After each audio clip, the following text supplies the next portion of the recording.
Oke, bismillahirrahmanirrahim. Assalamualaikum warahmatullahi wabarakatuh. Selamat pagi anak-anakku semuanya. Apa kabar? Alhamdulillah, nggih. Semoga selalu dalam kebaikan dan kesehatan serta keberkahan dari Allah Subhanahu wa Ta'ala.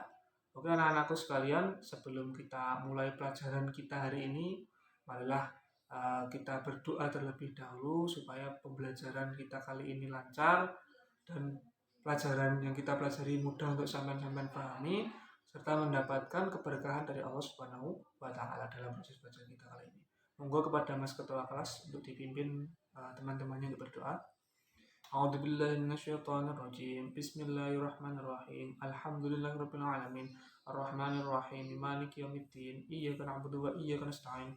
Ihdinas shiratal mustaqim. Shiratal ladzina an'amta 'alaihim ghairil maghdubi 'alaihim waladdallin. Amin. Bismillahirrahmanirrahim. Qul huwallahu ahad. Allahus samad. Lam yalid wa lam yulad wa lam yakul lahu kufuwan ahad. Bismillahirrahmanirrahim. Qul a'udzu birabbil falaq. Min syarri ma khalaq. Min syarri ghasiqin idza waqab. Min syarri nafatsati fil 'uqad. Min syarri hasidin idza hasad. Bismillahirrahmanirrahim. Qul a'udzu birabbin nas, malikin nas, ilahin nas. Min syarril waswasil khannas alladzi yuwaswisu fi sudurin nas minal jinnati wan nas. Rabbina billahi rabbil islami dina bi Muhammadin nabiyya wa rasula. Rabbana zidna ilma warzuqna fahma. Amin. Alhamdulillah anak sekalian. Oke, saya harapkan dalam proses belajar kali ini tetap semangat nih, tetap serius, tetap fokus meskipun kita sekarang pembelajarannya daring. Karena ya dikarenakan pandemi belum berakhir, kita juga berdoa supaya Allah segera mengangkat virus corona ini supaya apa? Supaya kita segera bisa belajar secara tatap muka. Oke? Jadi tetap semangat, tetap serius karena apa? Karena masa depan bangsa dan agama itu nggak bisa di tangan sampean-sampean itu. Masa generasi penerus bangsa ngelukrum melempem kan ya bagaimana memacu bangsa dan agama. Oke? Monggo mari kita semangat supaya pembelajaran kita lancar dan mudah untuk masuk serta dipahami. Oke? Nah, sekalian di kelas 7 itu pernah dipelajari di Majelis KI mengenai dinasti Umayyah. Nah, kali ini kita akan belajar mengenai dinasti Abbasiyah. Siapa yang tahu sejarah dinasti Abbasiyah? Nah, kali ini kita akan mempelajari mengenai sejarah dari dinasti Abbasiyah. Ini salah satu dinasti Islam yang besar di masa lampau yang peradaban Islam kala itu begitu jaya dan maju, bahkan menjadi kiblat orang-orang barat juga. Kita akan belajar materi ini supaya kita tahu sejarah berdirinya, faktor-faktor pendukungnya, serta silsilah khalifah-khalifahnya dan juga kemunduran serta runtuhnya dinasti Abbasiyah. Nah, anak-anakku sekalian, silahkan terlebih dahulu dibaca di buku paket kalian, mulai halaman 6, dibaca terlebih dahulu, baru nanti setelah sampai baca, baru akan saya berikan penjelasan. Saya beri waktu sekitar 5 menitan. Monggo untuk dibaca.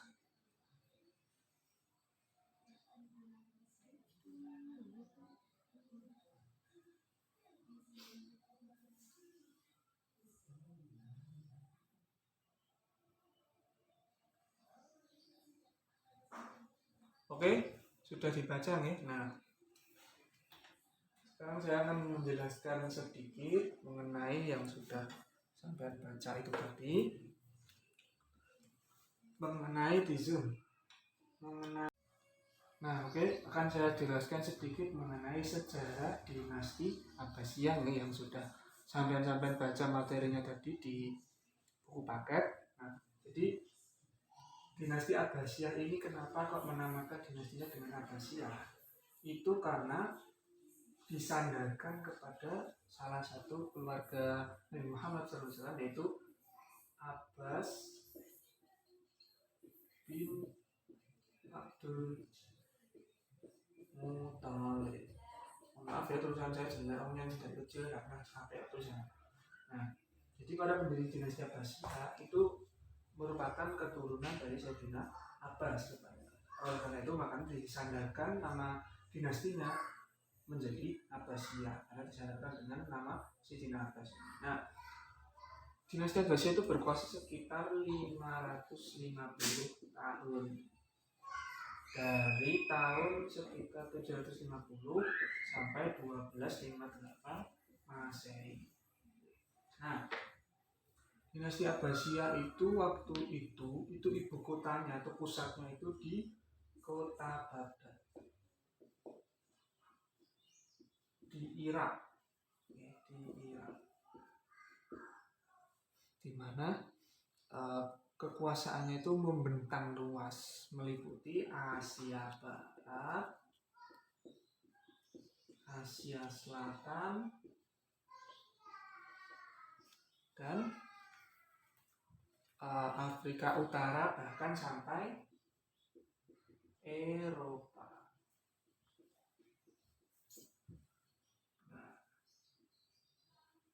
Nah, kemudian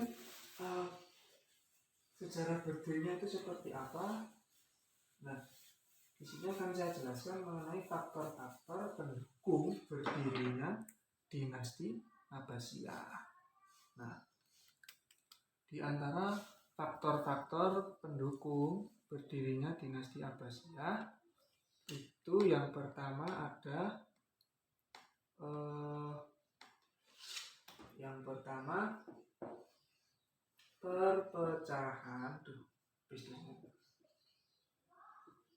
perpecahan internal dinasti Umayyah. Nah, jadi salah satu faktor pendukung yang membuat dalam sejarah berdirinya dinasti Abbasiyah itu adalah perpecahan di kalangan internal dinasti Umayyah. Kemudian yang kedua yaitu munculnya pemberontakan. Nah, di waktu itu di akhir-akhir kekuasaan dinasti Umayyah itu banyak sekali muncul pemberontakan dari kaum Mawali. Kaum Mawali itu kaum non-Arab, jadi orang-orang yang tidak beretnis Arab, yang merasa tidak diperlakukan secara adil oleh dinasti Umayyah. Kemudian dari kaum Syiah, yang mana salah satunya mereka menuntut atas kematian Sayyidina Hussein di Karbala. Kemudian juga dari kalangan Abbasiyah sendiri. Nah, kemudian yang ketiga yaitu karena perpecahan suku Arab. Suku Arab yang mana? Yaitu suku Arab Utara dan Selatan. Kemudian yang keempat, kecewanya ulama dengan khalifah. Itu dengan khalifah siapa? Itu dengan khalifah Marwan bin Muhammad, karena mereka menilai bahwa khalifah Marwan itu bukan seorang negarawan yang baik. Jadi dianggap perilaku khalifah Marwan itu tidak baik. Kemudian membuat kecewa para ulama dan akhirnya. Kemudian yang kelima yaitu meninggalnya atau wafatnya khalifah Marwan bin Muhammad. Nah, yang mana khalifah Marwan ini khalifah terakhir dari dinasti Umayyah. Dengan meninggalnya khalifah terakhir, maka dinasti Abbasiyah semakin mendapatkan jalan untuk berdiri. Nah, kemudian mengenai silsilah dari khalifah dinasti Abbasiyah, dikarenakan kita kuliah atau sekolahnya daring, maka nanti saya kirimkan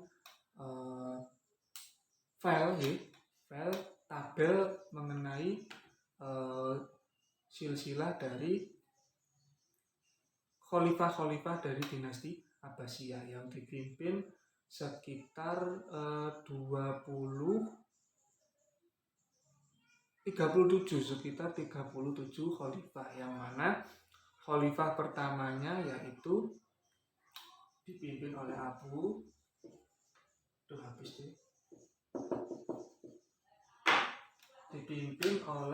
Abbas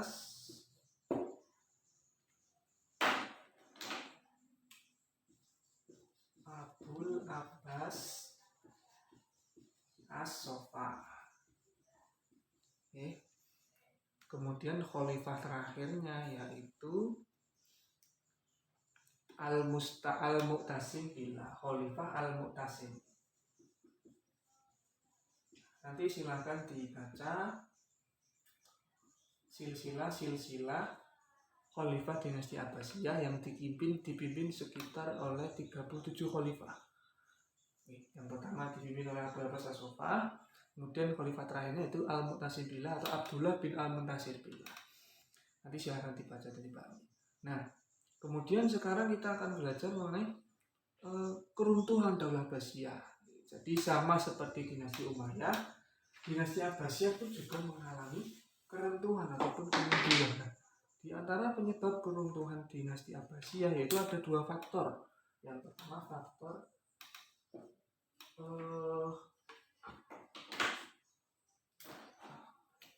internal. Faktor internalnya yaitu perpecahan di kalangan keluarga khalifah. Perpecahan dalam keluarga khalifah. Jadi di antara faktor internalnya yaitu konflik keluarga di antara keluarga kalangan Daulah Abbasiyah. Seringkali yaitu ya biasa berebutan kekuasaan. Kemudian hubud dunia atau mencintai dunia.